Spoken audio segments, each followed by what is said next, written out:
Distribution hacking is data-driven paid advertising. And when I say data-driven, I mean we're going to be using analytics tools to measure everything and base our success on the data we collect.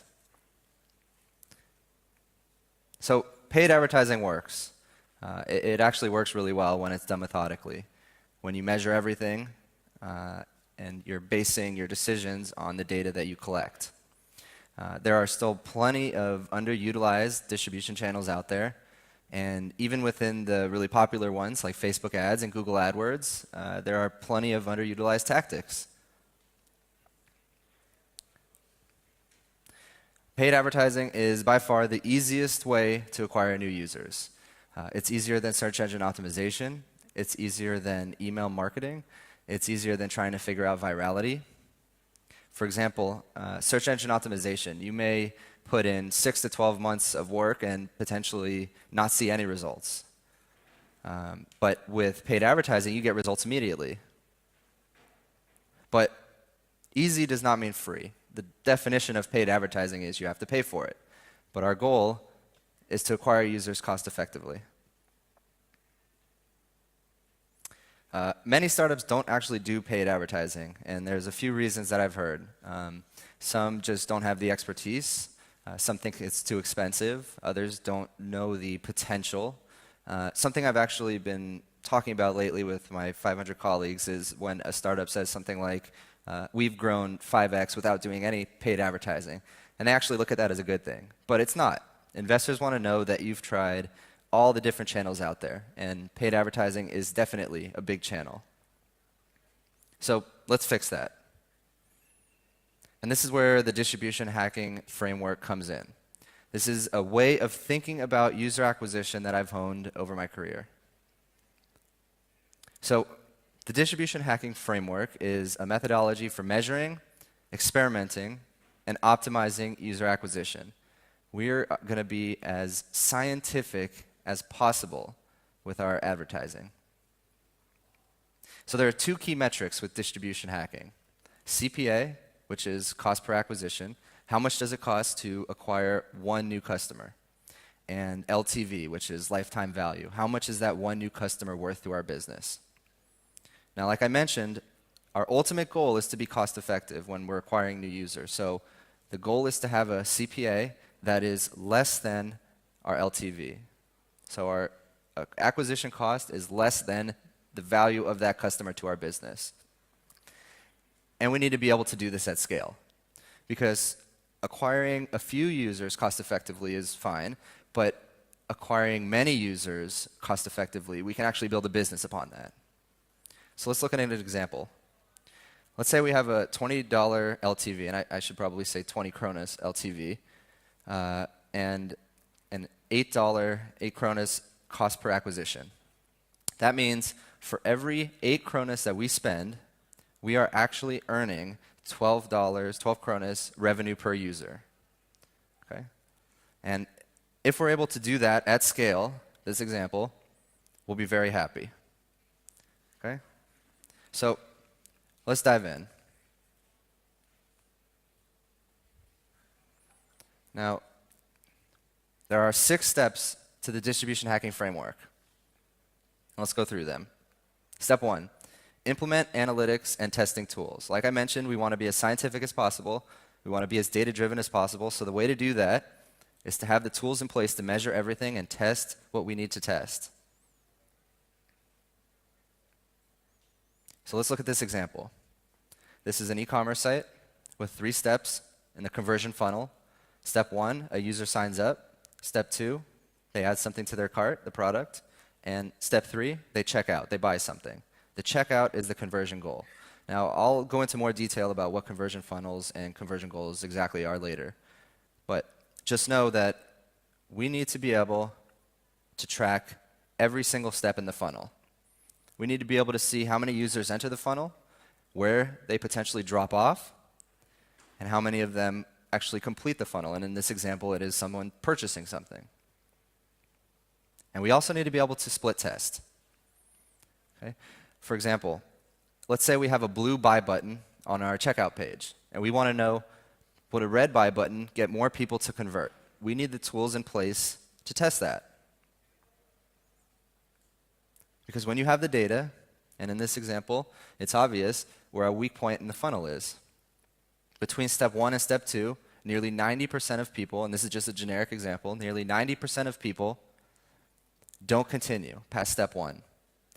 So again, when you have the data, you can optimize. And again, I'm going to say optimize a lot, and what I mean by that is split test. So here are some example tools that you can use to actually do the measuring and testing. Mixpanel, Kissmetrics, Google Analytics, all great tools for measurement, and Optimizely and Unbounce for split testing. So step 2, define your target customer. We need to know who our advertisements are going to target, and we need to define that. All startups fall into 2 categories, pre and post product market fit. Product market fit basically means you have a product and you have customers who need your product and you know who those customers are. Now, if you're pre-product market fit, you're in the customer discovery phase. And you can actually use distribution hacking to help you discover who your customer is.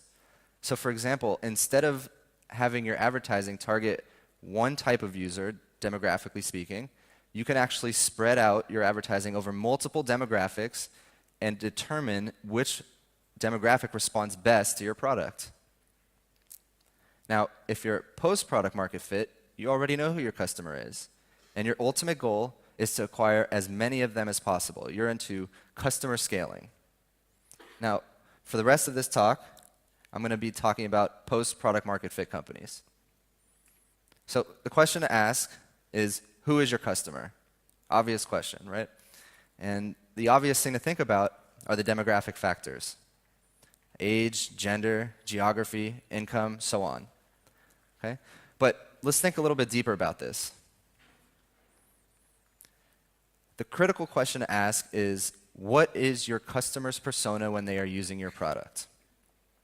All right, so what does that actually mean? People have multiple personas. For example, you have work with your colleagues. You have your home life with your friends and family. You may have a sports team, so you have teammates. You might have a hobby, so you have people you do that with. You have all these different areas in your life are different personas. Let's look at the obvious example of personal versus business persona. Who I am at home is different than who I am at work. The products that I use at home are different than the products that I use at work.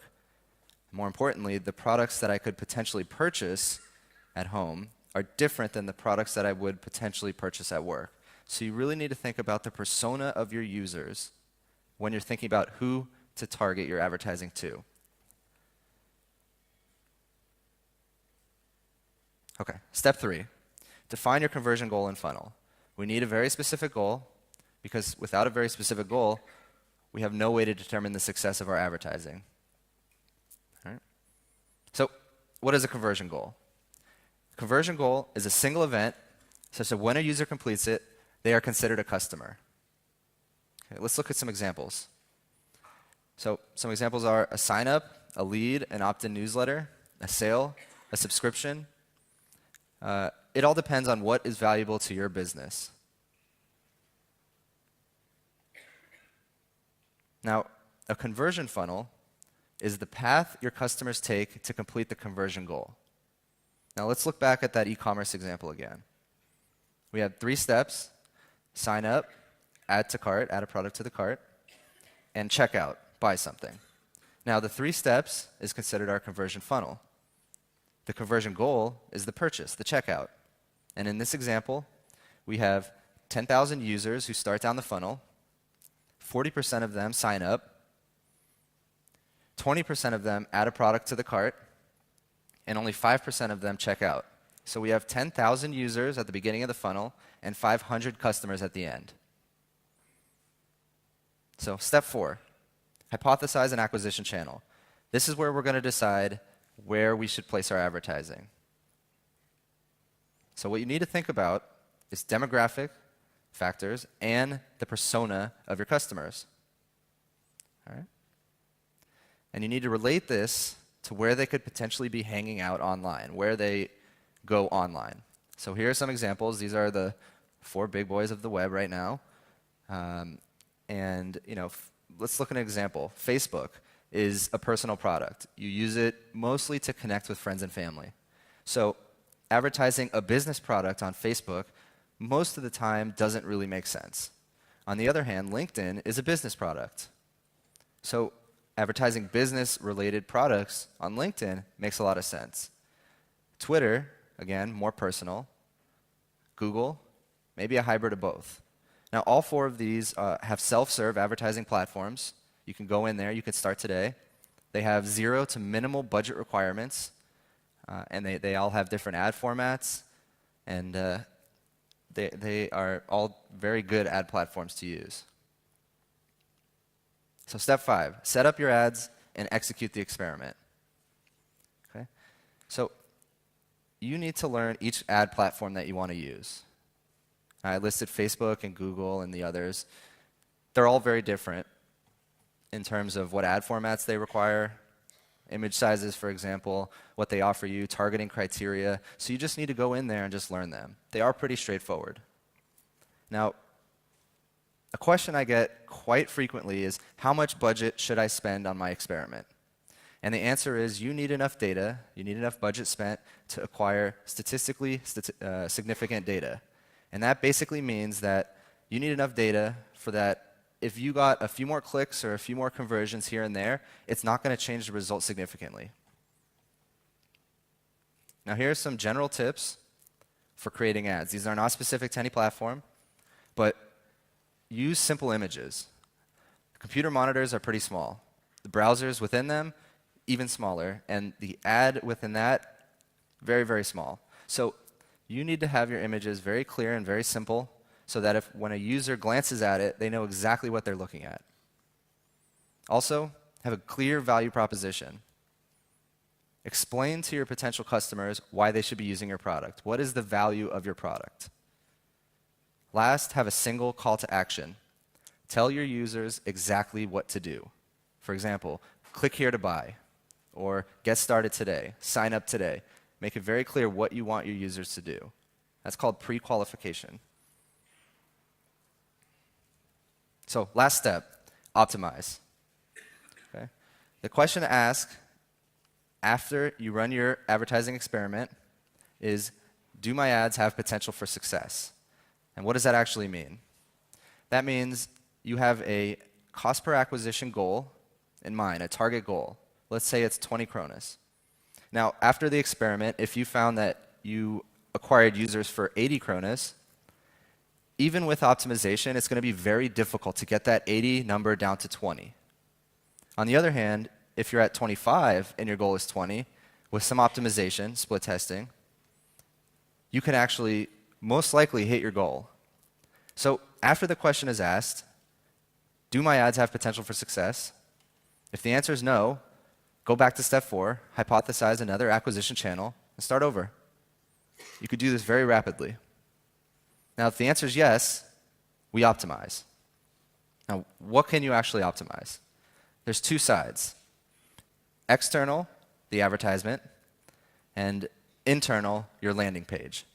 So for the advertisement, you're going to mostly be optimizing for click-through rate, how many people you can get to click on the ad and come to your page, and cost. How much does it cost to get each of those clicks to your page?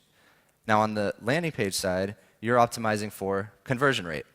Out of all those users you're bringing to your site, how many of them can you get to convert to your conversion goal? Now let's look at some generic examples of ad optimization. Again, this isn't specific to any platform. This happens to just be Facebook ads. So in this example, you can optimize your call to action, your copy, and your image. Now, internally, for the landing page, you can optimize the design, the call to action, value proposition, and the number of fields you require for a conversion. It all depends on what makes sense for your business. So let's recap one more time. Step 1, implement analytics and testing tools, because we want to measure everything, we want to be scientific, so that's the first thing we have to do. Step 2, define your target customer. Who is your advertising going to target? Step 3, Define your conversion goal and funnel. We need a specific goal because otherwise we have no way to determine success. Step 4, hypothesize an acquisition channel. Choose where your ads are going to go. Step 5, set up your ads, execute the experiment. And step 6, optimize or return to step 4 and hypothesize another acquisition channel. Thank you. Tak.